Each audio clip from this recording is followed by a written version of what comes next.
Do you want to kick us off? Sure. Hello, and thank you for coming to Let's Get Smart 2018. So excited to be here amongst fabulous friends and at ICSC 2018. I'm Linda Day Harrison, the founder of the Broker List, and I'm here with some of my best buds that I work with every day, and they're the Buildout team. Eva Baska. Hi, everyone. I am the marketing director at Buildout, and we are a marketing software for commercial real estate brokerages. So everything you need to do to market your listings, our software helps you with that. Any brochures, offering memorandums you have to do, put your listings on your website, email blasts, everything you need to do.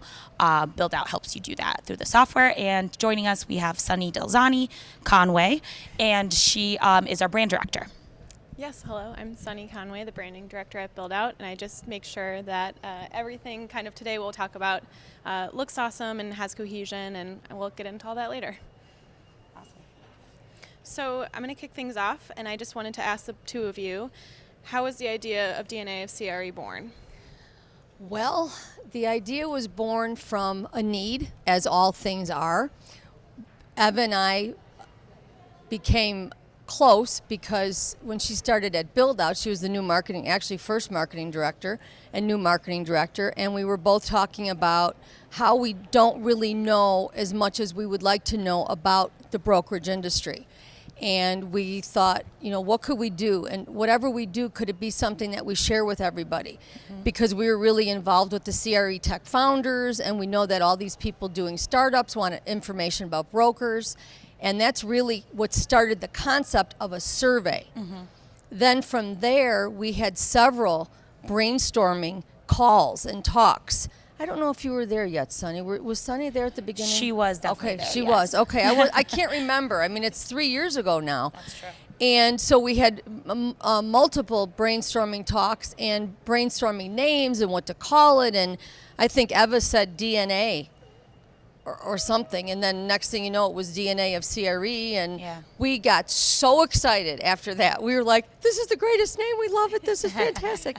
And then from there, turning it over to the graphics department, they went nuts and loved it, and it was kind of like a match made in heaven. So we literally sat down and wrote all the questions out. We're not survey gurus or number crunchers, and we wrote out all the questions and just really said, let's start and make it as brief as we could. Right. So that's the start. And the reason we know each other is because we're a syndication partner with Buildout, so our members can use their tool to syndicate their listings to our platform. The broker list, yeah. What do you have? Just to add, we were on the phone together trying to basically brainstorm what can we do for the industry and other tech companies just like us.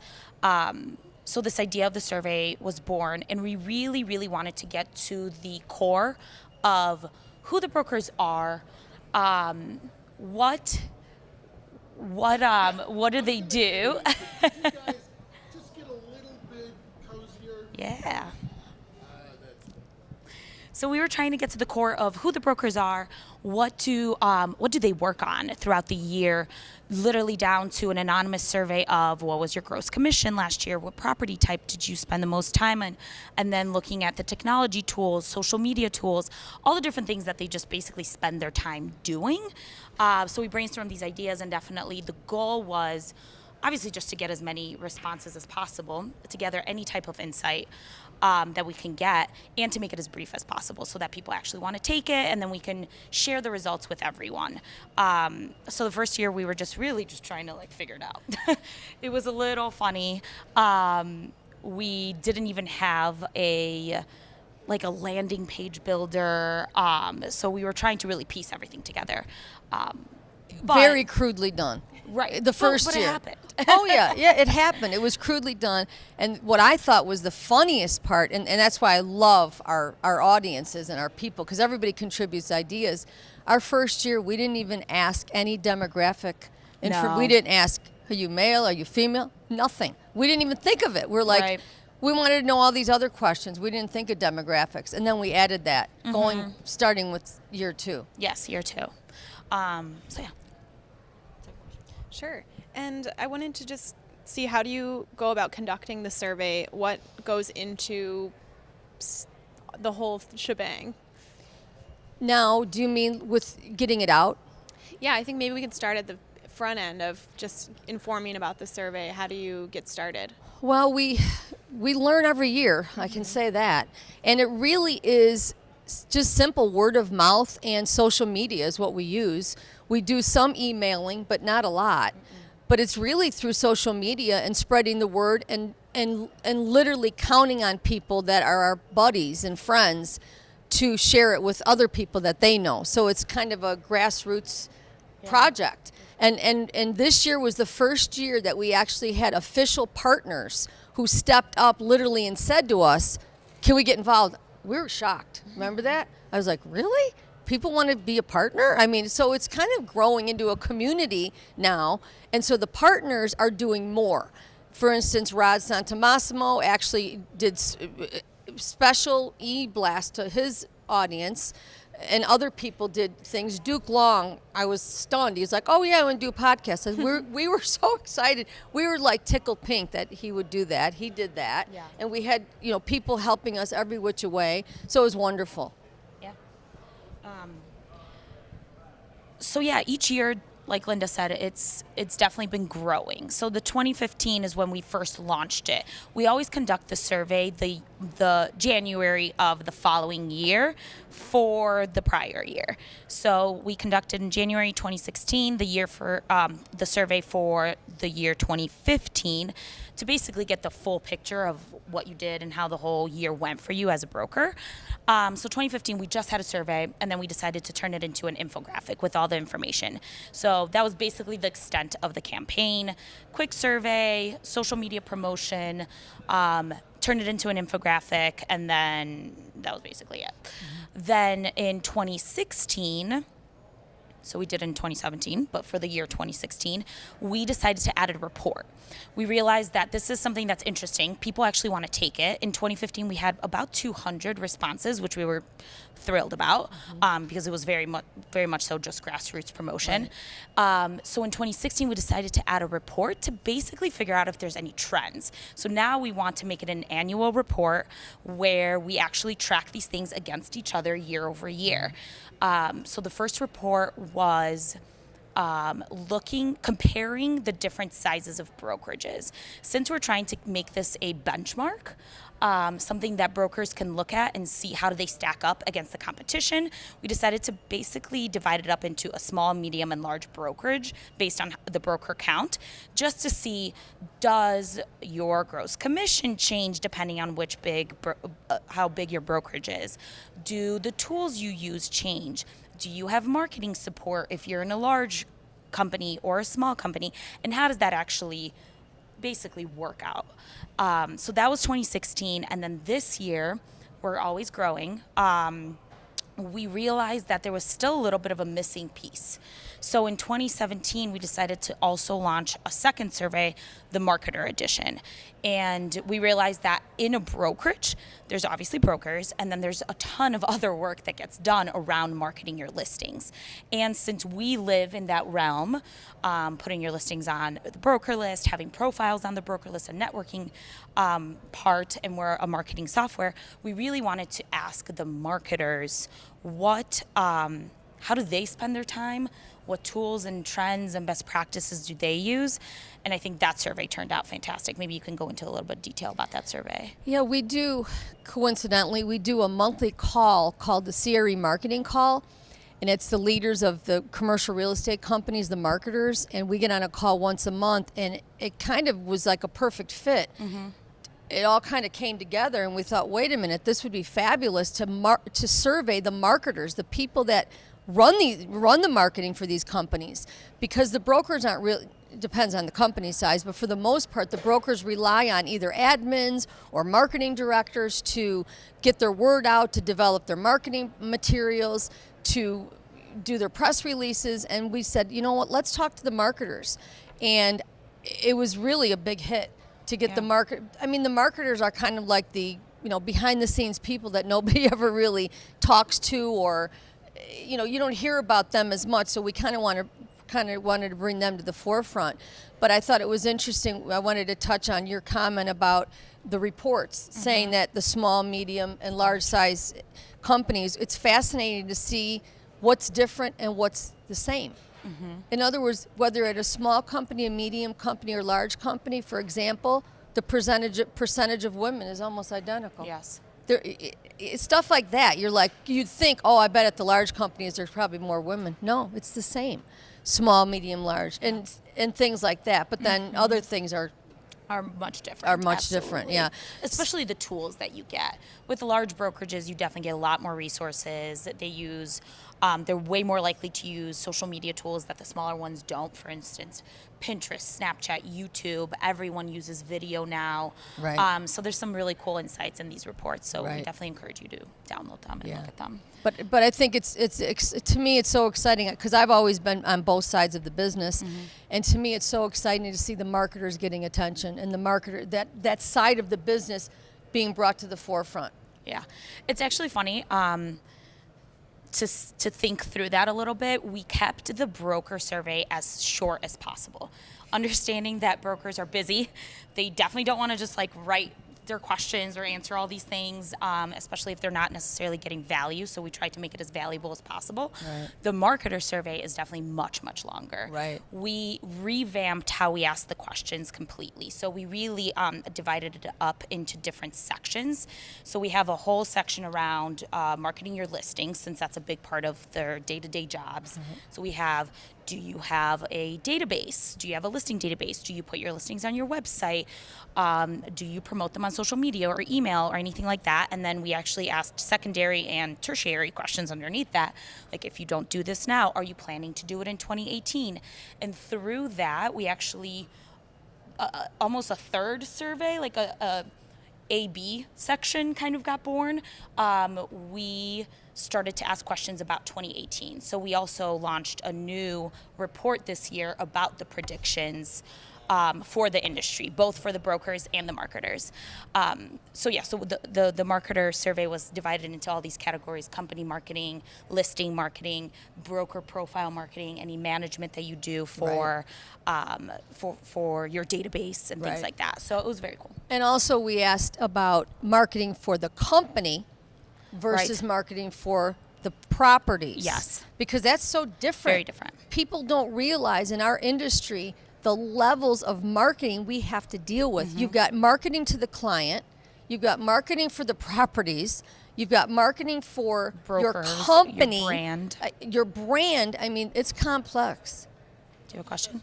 Oh, Yes, question please. from the audience. But wait, do you want to get on the microphone? Okay. Okay. You don't need me on this. Okay. I'm on this all the time. You mentioned marketing for the property, marketing for the company, but there's also marketing for the individual. Yes. Well, absolutely. The company and the individual is different. Right. So I think there's a third. Yeah. And Absolutely. and I say marketing to the client. Really?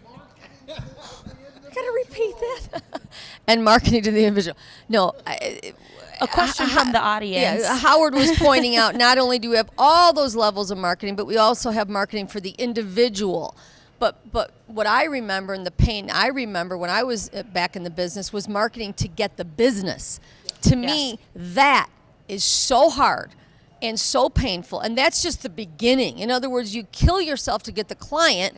And now when you get the client, now you got to start the job. It's like, and now you got to start marketing for the property. So it's really a complex industry with a lot of layers and levels in marketing. Yeah, So absolutely. that's why I was so excited about this. Absolutely. One of the questions, so there's obviously also overlap. Social media is something that you can use across all of those categories. So we did ask questions specifically around those things, and a lot of people did a lot of write-ins. So for do you do social media marketing for your listings? Some people said no, and then the write-ins were, we do them for the company marketing. And then some of the write-ins for the company marketing, social media blasts, was that the brokers actually maintain their own profiles. So it's all about kind of bringing all of those different types of marketing and angles of marketing together. I do think I didn't see a big trend around marketers doing individual broker marketing No. to like support their own brand, Right. but that's definitely a big part of the brokerage business yeah. also. And you know, it's funny. I was on another interview, actually, with Natalie, and I was asked the question, "What is the typical profile of the commercial real estate broker?" I said, "It's impossible. I'm Yeah. sorry. You can, I mean, even with our businesses, and I know you see it tremendously when people come to work with you. It's like every single company has a different method, a different system, a different process. Absolutely. It's unbelievable, the creativity of Yeah. ideas. I'm like, I never thought of that. So it's not a cookie cutter business, and it's tough to put a stamp on it and say, oh, this is how they all are, and they fall into this perfect form. They don't. Yep. And I think that's why the DNA of CRE is so eye-opening, especially if you're somebody starting a business or starting a technology company. You better look at this report. Yeah, You- absolutely. You better read it and see what is our business about. What is Yeah. our industry about? And you can tell through the report and the answers what the majority are saying, but it's not always clear cut. No. So certain things are definitely big majorities. Men, almost 82% are males in Right. the brokerage side. Right. Almost 80% are female on the marketing side. So that's Right. interesting. Right. You can tell the big age differences on both sides also. Definitely skews a little older on the brokerage side, skews much younger It's the on the opposite. marketing side. It's definitely like the two it's opposites. the marketing people are way over here young, and the brokers are way over here older. It's shocking. Yeah, it's interesting when we did that call, the tech founders marketing call. Yeah. We had a lot of directors of marketing from brokerages of different sizes chime in. Right. And one of the things they did say was that brokerages do tend to hire younger marketers so that they are on trend. Yes. So they do know all of these new tactics to use for marketing the company, the brand, the Right. listings, and all those Right. things. So that makes sense. Yeah. I think the majority of the marketers have been in commercial real estate under 5 years. Yes. And the opposite. It was Yes. like It was like- the majority of the brokers were in the business over 30 years. Yeah. It was like huge. crazy Yeah. different. Yeah. Yeah, that's a big gap. Yeah, absolutely. I do want to take a second and talk about the brand of DNA. Yeah. It is something that has grown. We see it with just the amount of participation. Year over year, we have more and more people taking the survey. First year, we had 200 brokers, like I mentioned. Last year, we had 300 brokers. This year, with the marketer and the brokers, we had over 500 respondents. We just released the 2017 broker report, and we had almost 400 downloads. So not like Yeah. more than the amount of survey takers we've Right. had downloads. Right. So that just speaks to Yeah. the brand and how we really, really put a lot of time and effort into Right. it. And I Yeah. wanted to ask Sonni, because she was heading up that part of the DNA survey. Right. Just how did you approach the DNA, the branding aspect, and like what went into all of that? So, sort of taking it back to 2015, a lot of the grassroots things that you were talking about, we didn't know where this might go. So really, for me, it was seeing how I could take the goal of that you two had, which was to inform, and the goal that I wanted to bring to the table, which was to be creative and to bring something that you don't see a lot in commercial real estate, and to really blend those objectives meaningfully. So that was my main goal, and then I wanted to make sure that the brand that we had was really flexible and would grow with the DNA. So first thing, we literally just had an infographic, and we barely had a landing page, and then kind of turning it into the next year where we're starting to get a printed report, seeing how to be flexible, be fun, be creative in the infographic, but then button it up for the report, because that's a more sophisticated medium. So just from being adaptive the same way we have been with technology, we've started using different tech, to get the survey out, to market it, to build these landing pages. We needed to do that same thing with the brand. So not sticking to the original decisions maybe that we made first year, applying some brand standards the next year. Like you said, a lot of our attraction is word of mouth and social, so we need to make sure that people see the DNA in 2015 and again in 2017 and recognize what they're looking at. So Right. from a strategic standpoint, that's where we started. And then obviously over the years, we've just we've poured our souls into this project. I think it's been so much fun to see it transform. The amount of, it's not just the survey that people see. There's a lot on the back end. It's coming up with all those questions. It's making sure that, we do A/B testing to see what is the most successful, way to take a survey. We've added things like a progress bar. You'd never think that was helpful, but people want to know how far they've been and where they're going. So stuff like that has been wonderful. And then, taking it into the infographic this year, we had two of everything this year. So multiplying everything by two. I don't know if Eva mentioned, but we did the printed versions of the infographics, and together they were 24 feet long. So a kind of intense amount of information. 3. Broker, marketer, and then 2 predictions. Yes. Yeah, we tacked those onto we added it to the bottom. To the bottoms, but basically literally 24 feet long. We joked about printing them out in the office and kind it's of like wallpaper. So that was really intense, and I mean, for that, are a big thing, but coming back to, we want to inform, we want to make sure that we're being respectful to the data and that we're being accurate, and then we also want to be creative. So what can we do? What kind of iconography can we add? Fun colors, and then graphing tons and tons of graphs, making sure that, of course, graphing and data and analytics is a huge part of this industry, but making sure that we're using the right types of graphs to portray the information. Yeah. So we're learning a lot every year, and I'd love to hear your feedback on it and what what goes into it for you from the brand part. Well, I think one thing I'm real proud of about the DNA, not only is it beautiful, which it is, but it's so informative, but it's a community project, and we share the raw data with everyone. Mm-hmm. If somebody says we want the raw data, we give you a gigantic spreadsheet of the data, and we have people that crunch those numbers and slice and dice that data and have come back with some pretty neat. I know Rod does the commission slicing and dicing. He loves to study all that's about the commission. So anybody that's into something, whatever segment of our business that they want, they can go into the DNA and slice and dice it to death practically. Yeah.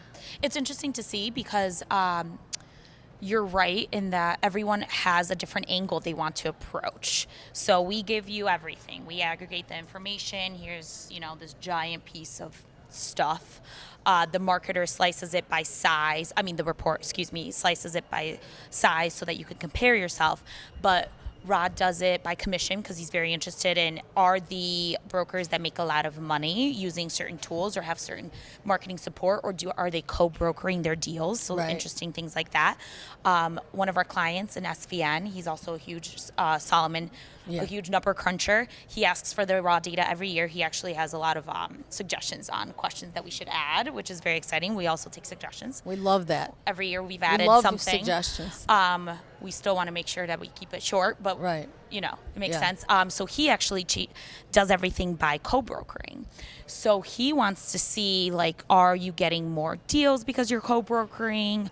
Are you, whatever he's looking at, I don't know exactly. All his stats. But it's interesting. Yes, exactly. That's fabulous. But in terms of the brand, it was definitely very important for us from the beginning to establish a brand. Because this is a partnership, we have our own brands. Brokerless has a brand, Buildout has a brand. We wanted it to stand on its own, to be something that is independent, something that's recognizable in the industry and that continues to grow and scale.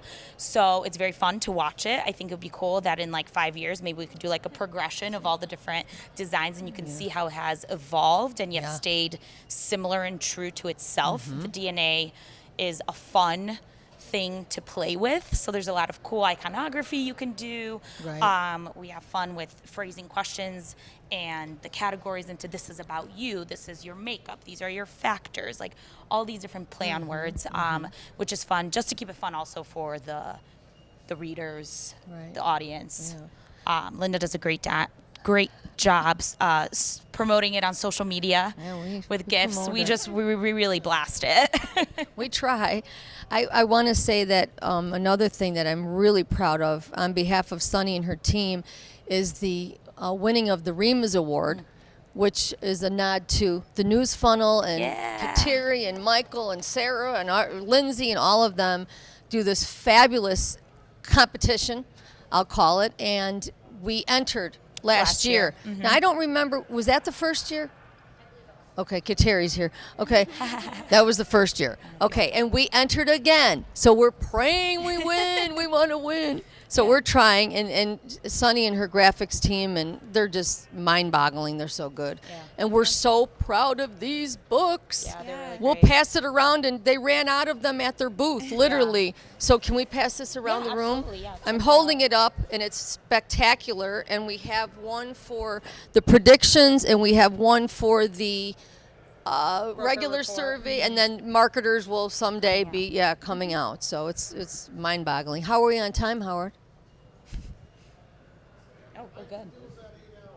Yeah, Well, we love this topic. How about it? Every year at the beginning, when it's time to talk about it, we're so excited, and just jumping around with enthusiasm to get it going. And when the survey's done, then the big guns come out and start crunching the numbers like crazy. In order to add some of the graphics to this in post, why don't you take a look at some of the graphs Oh. and describe what they're showing.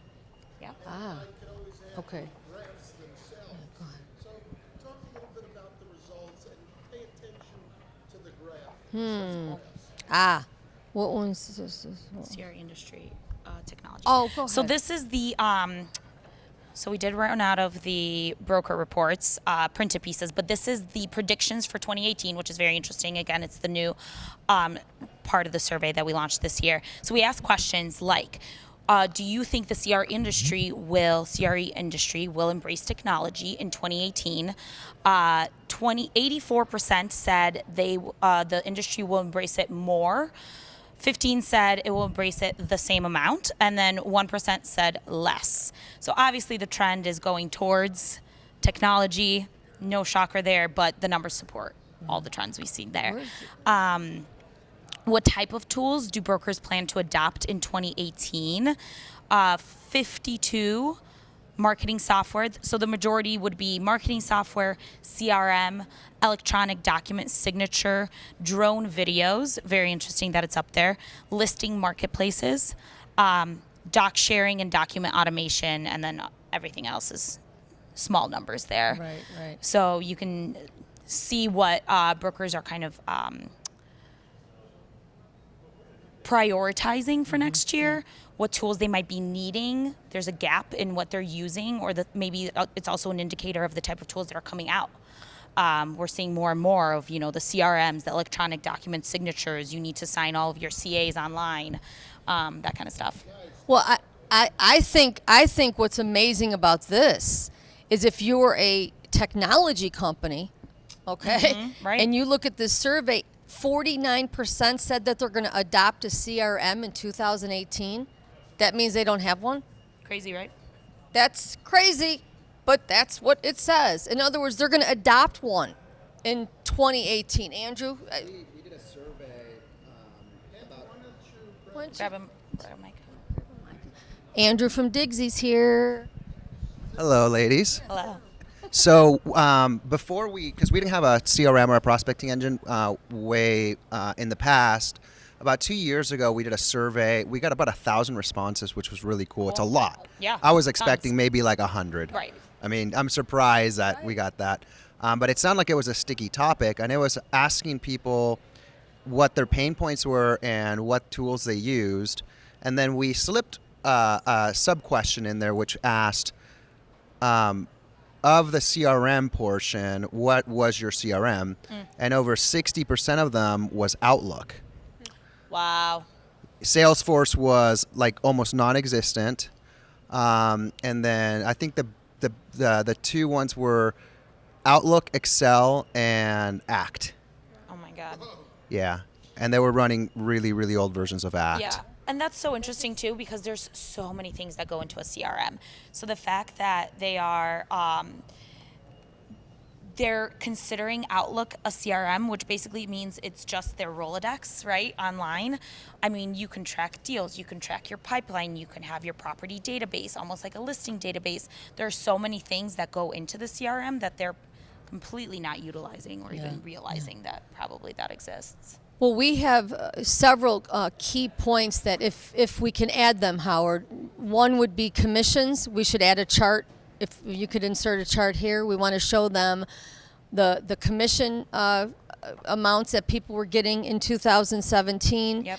And then I also want to focus on the demographics. We'll put a chart in there, everybody, for demographics. And that's really the main things Yeah. we'll put a chart in. We're getting the hook. We got to go. Anyway, thank you, But everybody. thank you. Yeah, we Yeah, thank you, everybody. It was fun.